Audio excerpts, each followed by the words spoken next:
Welcome to the virtual day of the NC Live Annual Conference. We are excited to have you join us online. You are in building community through a campus library job. If you are looking for a different virtual session, you can find Zoom links on SCED and on the conference website. My name is Whit Preston, and I am the moderator for this session. I want to share a few things before we begin. At NC Live events, we value the presence and active participation of all attendees. By joining us, you agree to uphold the principles of our code of conduct, which can be found on our website. I will add a link to it in the chat. In the interest of time, we will save Q&A for the end of the presentation. If you have a question, you may put it in the Q&A box, which can be found in your Zoom toolbar at the bottom of the screen. I will be monitoring the Q&A and the chat in case anyone needs assistance. Please make sure that you stay muted during the presentation. This session is also being recorded. The presenter slides will be posted after the conference if you would like to access them later. Now, I am pleased to introduce Jessie Bethany. Jessie Bethany currently serves as the Public Services Manager at the Undergraduate Library at UNC Chapel Hill. In this position, he hires, trains, and supervises library assistants, most of whom are undergraduates. Jessie has his MSLS from UNC Chapel Hill, as well as a MA in Philosophy of Religion and a MD, which is Master's of Divinity, I believe, from Southeastern Baptist Theological Seminary. When he is not managing the library assistants, he is attempting to manage his 4 kids, ages 5, 2, and 3 months, twins, and prepare for his weekly Dungeons and Dragons game. All right. Thank you, Whit. I'm going to go ahead and start working on sharing my screen here.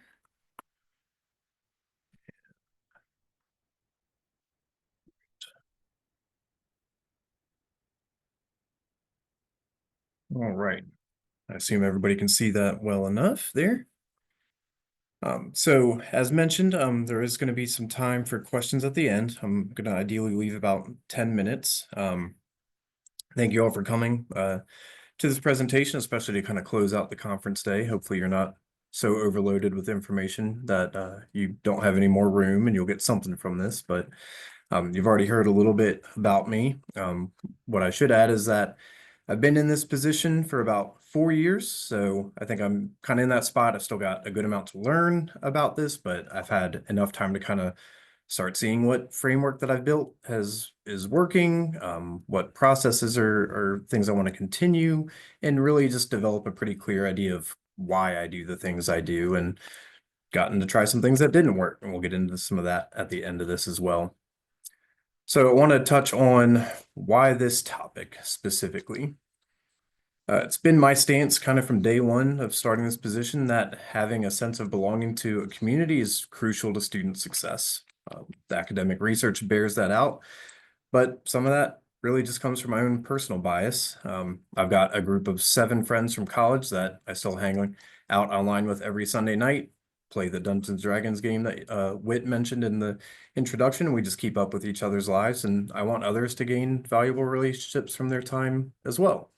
It's a really informative time for people. They're often away from home for the first time in their lives, whether that's an hour away, several states away, several countries away.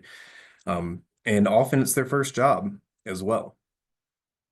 They may not know anyone else on campus, and if they begin working here, I want them to find some people they can start feeling like they have that ongoing relationship with beyond just a simple employment transaction. But also, presenting this topic really helped me focus on it, really helped me think well about what is working, why is it working, can it work better? Especially because in preparing this presentation, I realized there were at least 2 ways that I was thinking about this topic that was actually really limiting. So what we're talking about, when I was discussing some possible conference topics with my boss, she said, why don't you do one on the ways that you build community amongst the students here? And my initial reaction was like, what what have I done? What would those things be? And I didn't really think I had done anything special. She started kind of naming some examples and made me realize that, oh, there is something there. What I was missing was I was thinking about this purely as like social events, large scale group projects, things that really had a lot of collaboration, had people leaving employment here with those 7 friends they can play D&D with on Sunday nights for the next 13 plus years. And yes, we have been doing it for that long. So it made me realize to kind of recalibrate, what are the ways we are building community here? What are the things that we're doing that work? So what this presentation is not, it's not an academic study. I did take a look at some literature. I wanted to make sure I wasn't completely talking about things that established knowledge did not bear out. But I'm not going to cover those things here. I was pleasantly surprised that I had stumbled upon doing things that academic experts would approve of, or that their writings would gesture towards things that we should do. Already mentioned, I'm not going to be talking about how to run social events for our employees, at least not dedicated functions for the sole purpose of having people socialize amongst the staff. I do want to crack that chestnut someday. I haven't been able to yet. We'll talk about a few reasons why and some ways that I think I might be able to work toward that in the future. But this presentation is just all about the little things that we've done that have worked in our context that add up to having a big impact on how our student employees perceive their ties to community through the library, especially amongst staff. Things we're going to cover are free, and I don't mean that time-wise. A lot of them do require a decent amount of time investment, but they're low budget, or they're at least financially flexible enough that I think you can apply them to most contexts. You can scale it up or scale down as needed.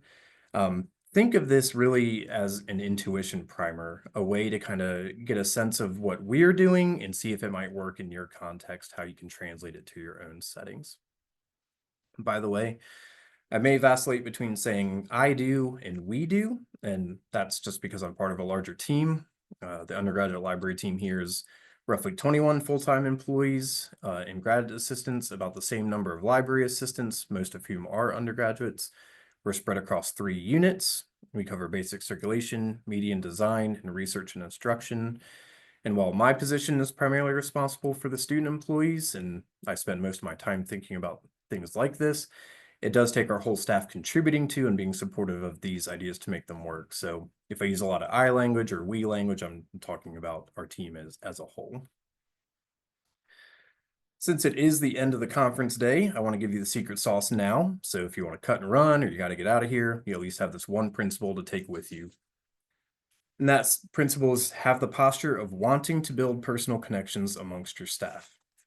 That's really it. At the end of the day, I feel like that's all I did. I valued this. I made it a point of asking how something that we're already doing is contributing to building those connections. I made it a point to design new workflows and processes that included ways to get people making those connections, even passively. And I wasn't always doing this consciously. I mean, like I said, when my boss said, you should do a topic on this, I was like, how? I haven't actually really done anything with that, but it turns out I had, basically just subconsciously. I valued it. It kept showing up in what I was doing. So if nothing else, just take that posture with you, really value it, and it'll, build it and they will come sort of a situation. I don't know if Field of Dreams is starting to be too old of a movie for that to be a good reference, but there it is. So from this point on, I'm going to be talking about these specific ways that we've built community for our student employees, especially. I've laid it out so we kind of go more from like nebulous big picture to more concrete. So if you still feel like we're zoomed way out too far to be helpful, just hang in there for a couple more slides. I mentioned I've been in this position for 4 years. Some of you might have done the math and realized that means I started this position coming out of the COVID-19 lockdown period. In fact, I found out toward the beginning of July 2021 that I'd be moving into this role and needed to figure out how to hire, train, and supervise those roughly 21 employees by mid-August in a context where all of us were coming back to campus after about a year away. And so that was knowing everybody was kind of coming from almost a blank slate, coming out of this situation of not having as much social interactions. As I was reviewing the student employee materials that had been used by a previous supervisor, one of the first things I noticed was that in every reference, whether it was something that the students would see or not, they were identified as students. And it really jumped out at me. They were being defined in our staff structure by their education status instead of by the work that they do. So the first thing I did was I changed that. After some consideration, I settled on going with assistants, made it a priority to only refer to them as that moving forward. I know it's not a perfect term. You might object to there being kind of an inherent power imbalance in that term. And it certainly can be a bit more awkward to use in context where you're trying to differentiate between student staff, full-time staff, but it's worked for us. And it's allowed me to stress to my fellow supervisors that they are meant to assist us with the work of the library. That means collaborating with them. It means teaching them what and why we do things. It means letting them do things that they are capable of doing. As part of preparing for this, I did speak with 3 of my previous assistants, one of whom is now a full-time colleague, and I asked them what they thought of being called assistants and whether they would have preferred the identity that comes with being called a student. Each of them were surprised to learn that they had not always been called assistants, and each of them agreed that had we kept referring to them as students, they would have felt like there was more of a division between us and them, between kind of staff and students fully. At the end of the day, this is one of those invisible changes that you can make. I think it has an outsized effect on how your students interact with the rest of your staff. And I would encourage you to find a term that works, that gives them more of a sense of place in the structure if you don't already have one. So just kind of think through what might the ways you refer to them in the training materials and in your kind of everyday working situation, what might that communicate as far as their place in your community goes? Now, this one might be controversial. I'm certainly feeling it. I started training some new folks last week. Basically, half of my last week went just to that. All the way today up until lunch went to training, but this is also the main one that I realized needed to qualify. When I said free, I meant monetarily, not in terms of time and preparation. And this one might not work in your context. I'm fortunate. My job is like 75% related to our student employees. So during those times that I have to focus on training, I pretty much can focus on that to the exclusion of everything else for about a week. If that's not your situation, just consider what parts of training are worth doing face-to-face and which you could distill into a handbook or a worksheet or whatever the case may be. For example, there are some assistants that get hired to work only after 5 p.m. I'll never see them during this semester if they don't cover somebody else's daytime shift, but I still do their first couple of hours of training with them because in that first couple of hours, I cover my expectations, our policies, the 3 golden rules that I have, what the primary functions of the job are, examples of good customer service, examples of bad customer service, things that are just really hard for somebody else to convey on my behalf or that I want them to hear from me specifically. It's also the time that I can kind of set the tone for their employment. I can make them a little less nervous. I can let them get to know me a bit more since I am their supervisor of record. And if they won't see me very much during the semester, it's the time that I get that face-to-face with them. So the 3 folks that I did my informal interviews with did mention it would be nice to have some other supervisors do some of the training because they did want to get to know other supervisors as well.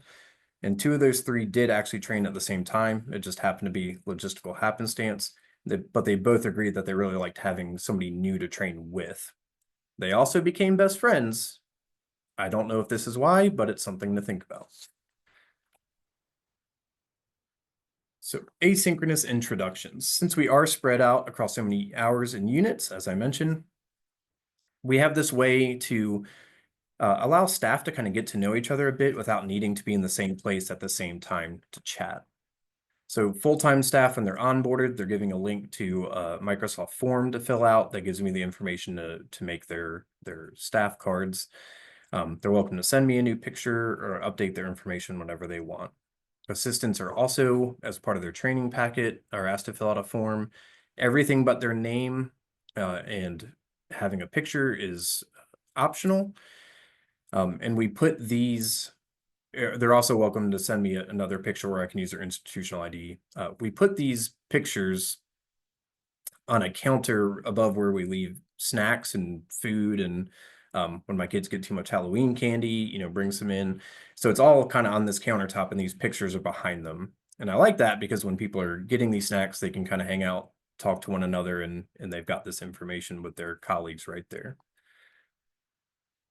I do wish we had these things in a spot that was a little bit more forward facing for staff. It's on the other side of the wall that divides our staff area from the main service desk area. So you do kind of have to intentionally seek it out.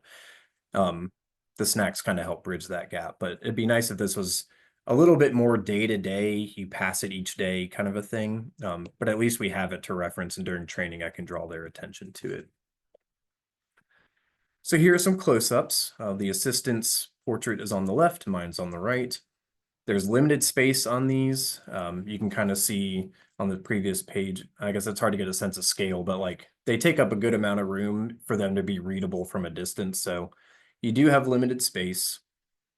We kept things limited for full-time staff to our name and job title, just so if somebody's like, there's a research question, I should ask one of these people that has a research in their title, and they can go find them, as well as our academic background and our hobbies. We want our assistants to be able to see who has a similar academic background, or if they're interested in a topic, they know who they can talk to about that topic. And we also want them to know what we do in our free time, kind of humanize us a little bit. We're not just the supervisors. We're not just the people, in charge of them or telling them what to do, but, we also have lives outside of the library. For the assistants, we do include their graduation dates so that they can find others who are graduating around the same time.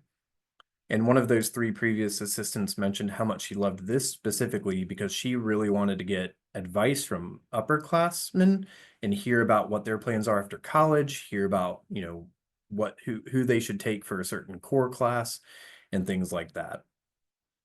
We've also had an assistant come through who's studying archaeology, and one of our staff supervisors also studied archaeology. And that's just a little bit more of an interesting academic background you don't expect your library supervisor to have. So having this let them get in touch with each other and talk about that.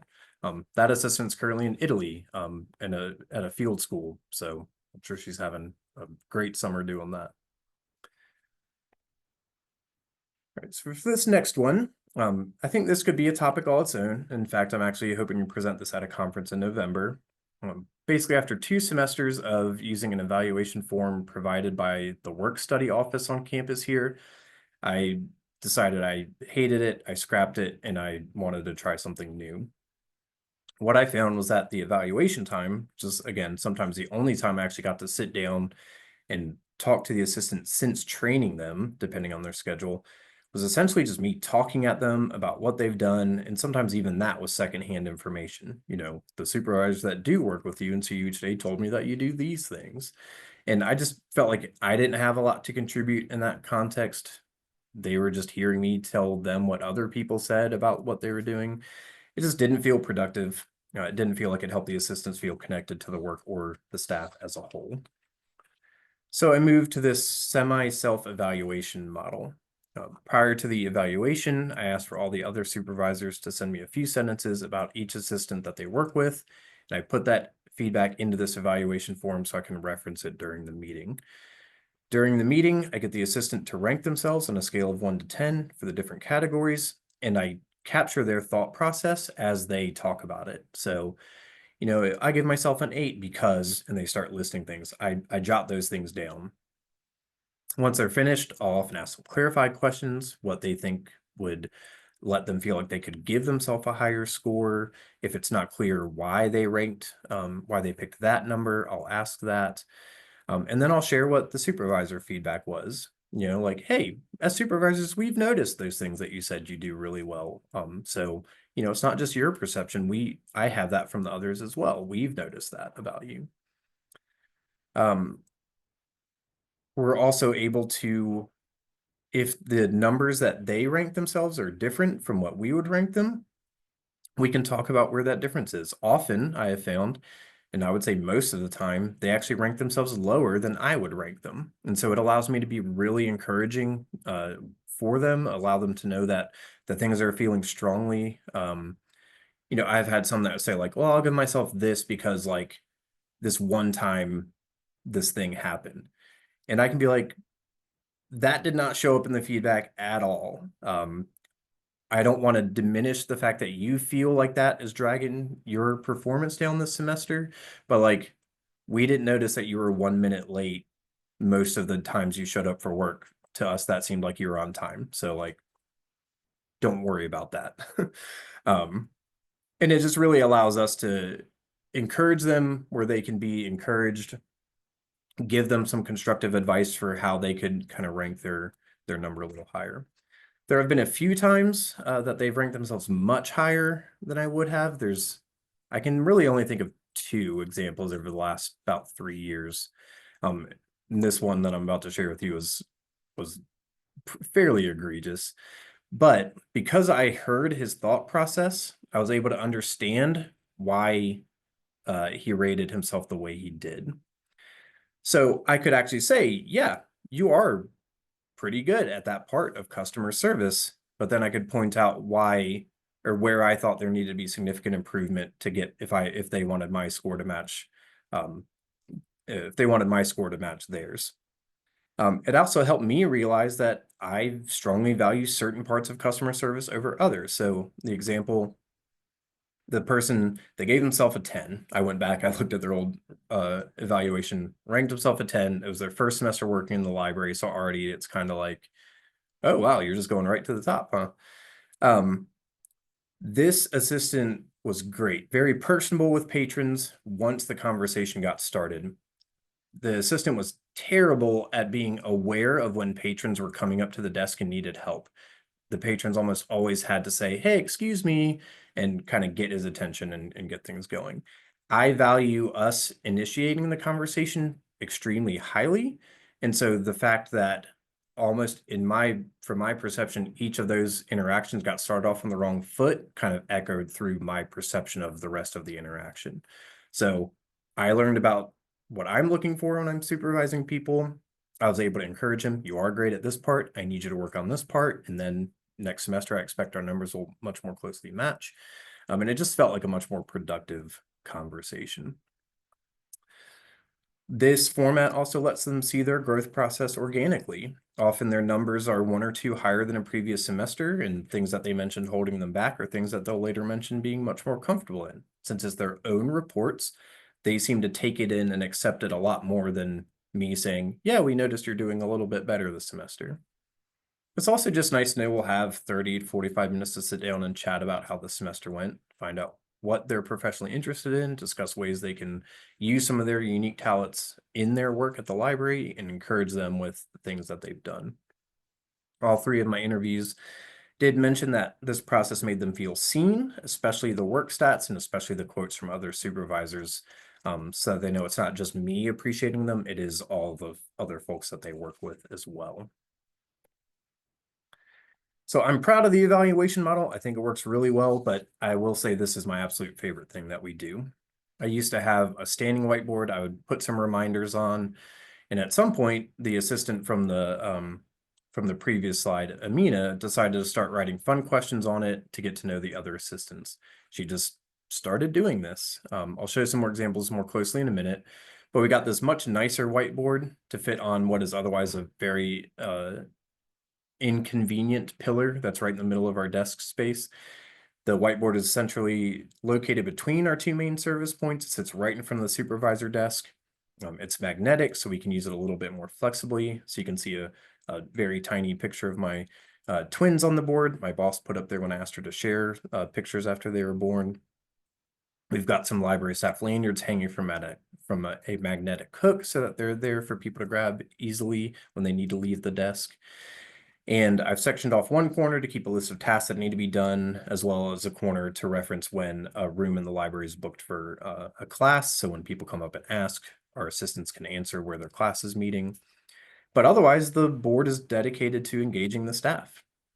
Up to this point, other than summers, that assistant Amina has led this engagement, switching out questions every week or so. I love this because I'm an introvert. I'm not as prone to small talk as I would like to be to get more familiar with the assistants on a personal level. But there's basically always an icebreaker on the board that I can use to talk to them about. It's much easier to start that initial conversation with somebody that I don't know as well, or to find something new about somebody even that I do spend a lot of time with. So you can see here that some of the assistants get creative with the board beyond just answering the question. In this case, it was a question about favorite and least favorite color. Yellow had the most votes, I think it was 4, as being least favorite. So somebody made this doodle with the sun and moon having their feelings hurt. But you can see on the right too that we're also able to post a little note that somebody left at our desk just saying that they appreciated our staff. And it's great to have a little place to put something like that to allow the assistants to see that they're appreciated, because it's not just, they're not saying that they appreciate just the full-time staff. I'm not sure where the little dragon doodle came from, and the money there was part of a staff member's Halloween costume, and it was up on the board for quite a while. These are just 2 full board examples of different questions. On the left was a fun way to denote how many siblings you had and where on the birth order you were. We're all pretty surprised to see that Amina was the only sibling or only child on the whole staff.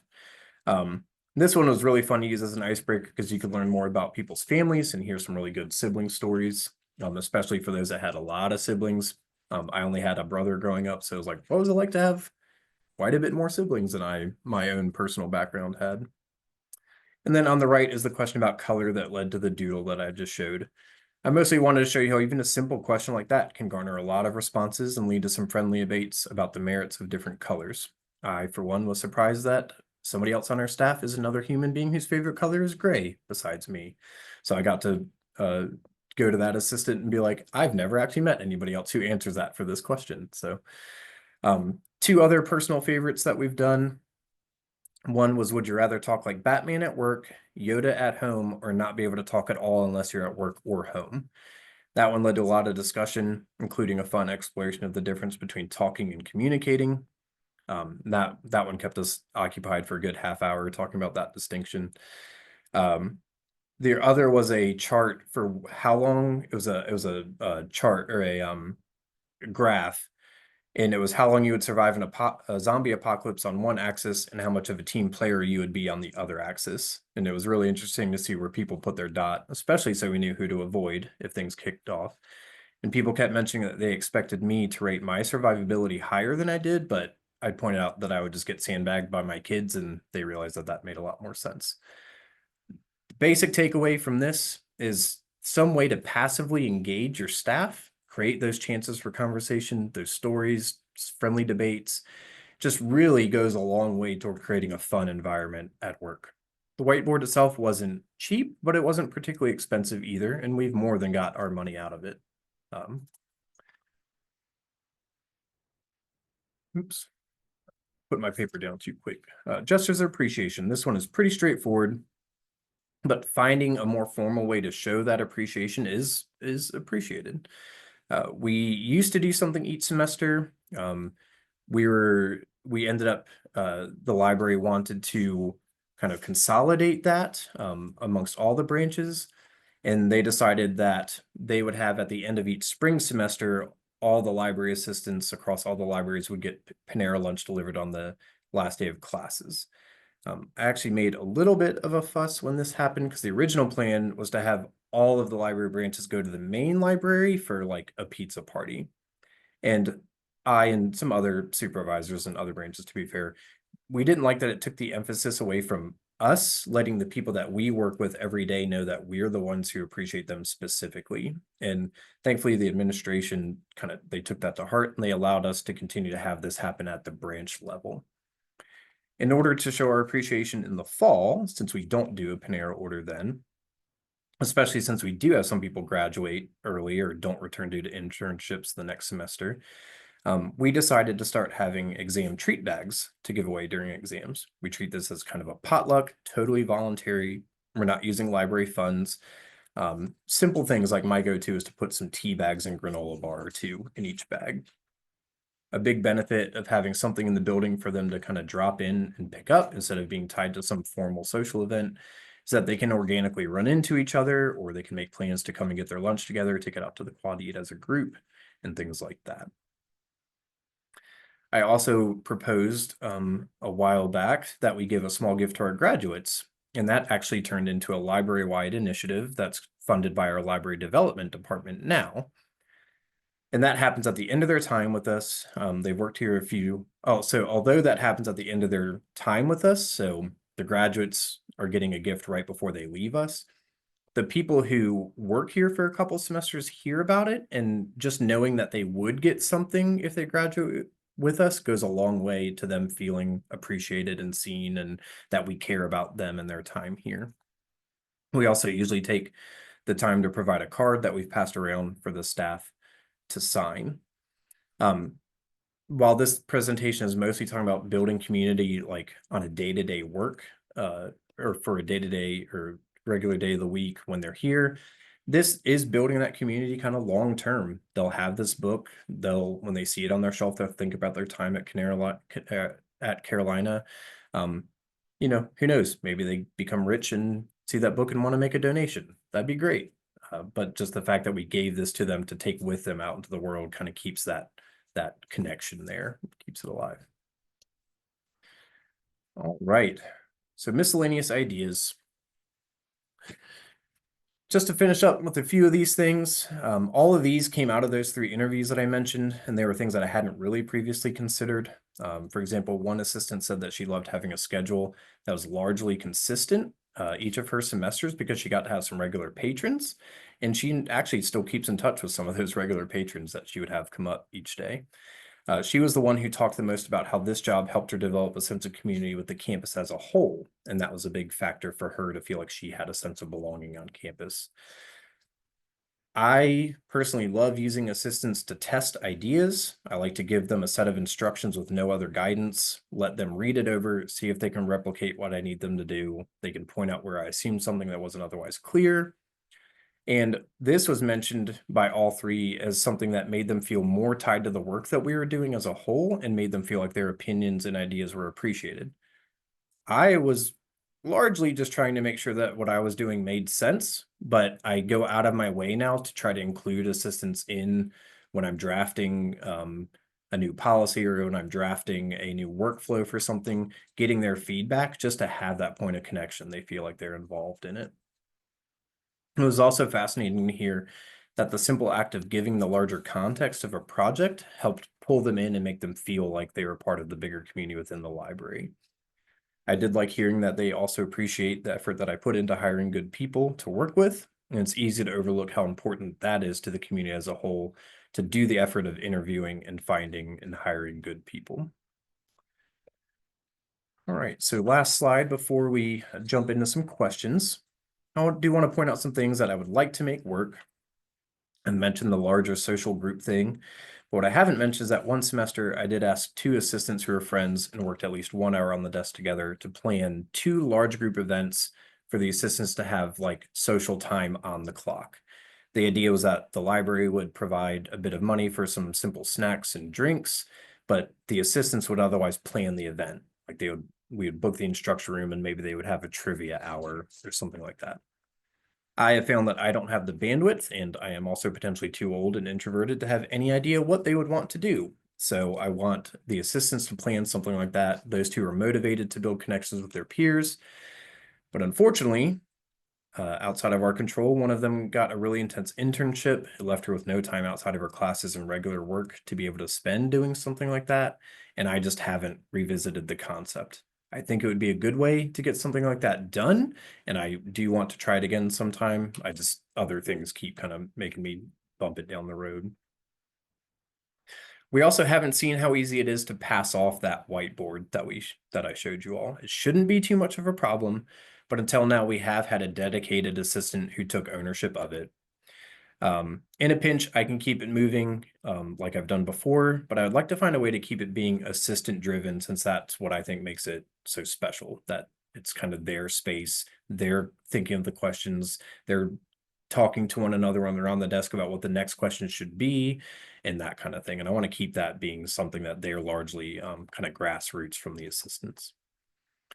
I do also see the merit in having some large group training opportunities, but every time I even think about what that would look like or when we would do it and to what extent I would require attendance if we did something like that, I frankly just sort of lose motivation. I think for the time being, I want to try to train new hires together when possible. And I've done a little bit of that this summer. We had people with very kind of flexible schedules that we hired for the summer, and I've been able to have them kind of overlap a little more than I otherwise would have in previous semesters. And then just continue to look for opportunities to have those large group training events. Try to figure out what kind of things would be useful and try to find times that make sense to have them. So hopefully something in here stood out as being a new way to think about building community amongst your staff, especially amongst student employees. The biggest thing for me was one of my interviewees pointing out that she loved working with us, but that she didn't need those relationships to extend outside of work. She said it was perfect that she should look forward to coming to work. She could have a good time while she's here, and then she could have her personal life outside of that be separate. And it's really funny because I mean, that's my situation. I respect many of yours exact situation. I really enjoy my coworkers, but I don't hang out with them outside of work. And it was nice to kind of get that permission to stop judging my efforts on how many social events I've been able to have, how many best friendships have developed while on the clock, and that kind of thing. So I'm happy to take any questions that you have. It looks like we've got about 8 minutes. And if you want to jot down my email from the slide here, reach out. I'd also be happy to answer your question another time or find a time to chat over Zoom or a phone call if it's something a little bit more nuanced as well.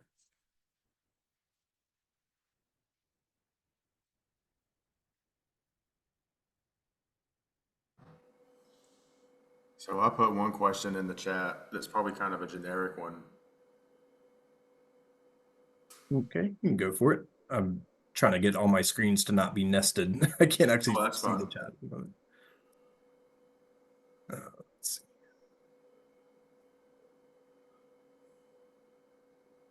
Where's the chat? There we go.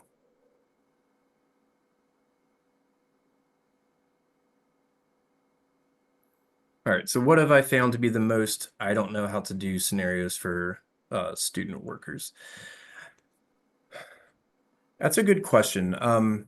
One of the things that I go over during training is basically just you never know what you're gonna get, and here's how, like, be flexible, know how to get started, and one of my golden rules I mentioned at the beginning, one of the three is ask questions.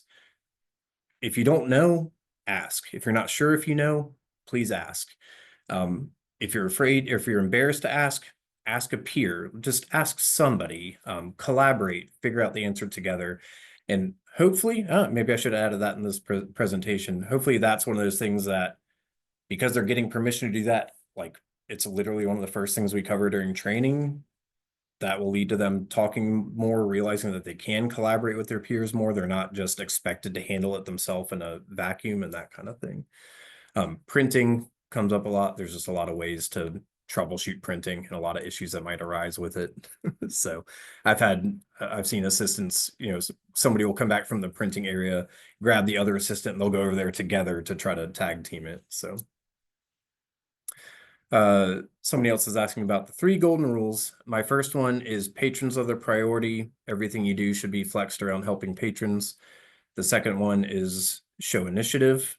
If you don't know if there's something you should be doing, you should ask if there's something you should be doing. Let us know if you have ideas about things you should be doing. And then the third is ask questions. So as long as our assistants are making sure whatever they're doing, they're ready and available to help people. They're showing initiative to get things done instead of just defaulting to their homework. And then as long as they're asking questions, showing that they're engaged and enthusiastic about the work, honestly, they will be doing a fine job. So unless they're just profoundly bad at the actual library work, beyond that, we can work with those 3 things.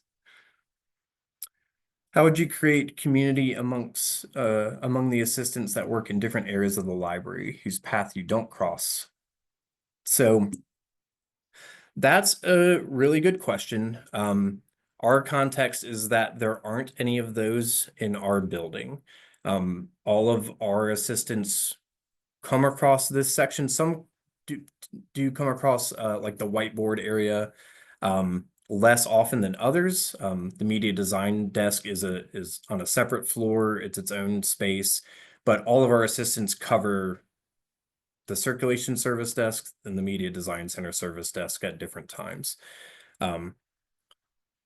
If it was a building with a lot more units and things like that around, I'm not sure how to give advice beyond making sure those supervisors agree that it's a priority and trying to figure out a way to kind of have that kind of cross pollination, have, what are the ways you can use your common areas? Maybe you put the whiteboard in the staff lounge, if there's a common staff lounge, and things like that. You would just really have to be a lot more intentional about identifying how can we reach the people that only come upstairs once a week or something like that. That's a great question. This is one where if that was our circumstance, I would probably be more motivated to having those kind of on the clock social times to try to build some of that rapport, since you otherwise you wouldn't get it as organically as we can here.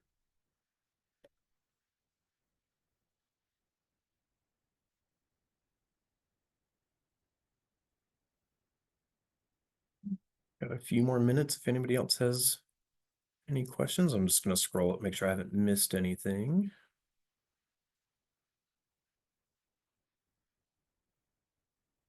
Dana mentioned that one of our questions lately was what would your WWE walkout song be? So we actually ended up getting a nice little playlist of what people's getting ready to throw down songs would be. That was kind of fun. I think the one on our board right now is also what's your favorite like summer song, or what song reminds you the most of summer? So again, we've got kind of another little playlist curated on the board for us.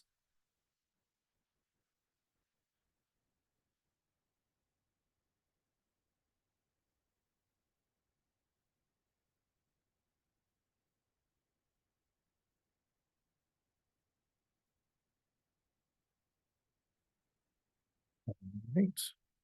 Well, it looks like the questions have stopped coming in. There is a couple more minutes if you want to throw something in there, but like I said, if you want to reach out by email, you want to talk a little bit more in depth about one of these ideas and the ways that we've seen it, some of the nuance around it, I would be happy to talk to anybody about that outside of the conference as well.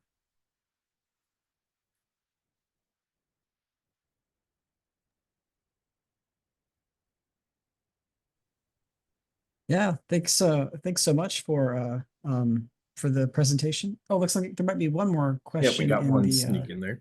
yeah. Did you have extra budget to accommodate the initiatives like the social events? The short answer is no, we don't have extra budget. Our budget situation is in some ways inscrutable.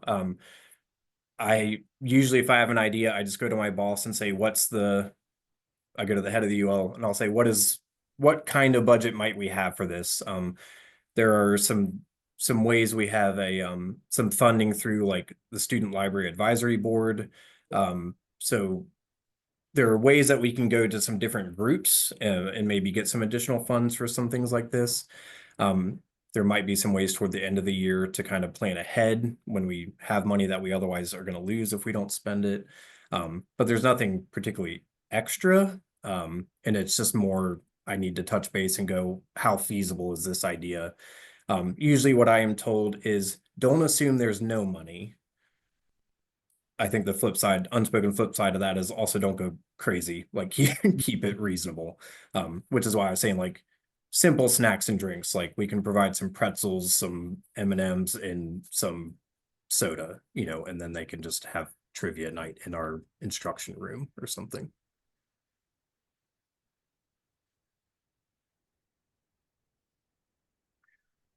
Right, well, I hear our bell Yeah. tower going off outside, so it looks like it's 3:30. Thank you all again for coming, and hopefully this will spark some ideas and lead to folks having a good rapport at your libraries.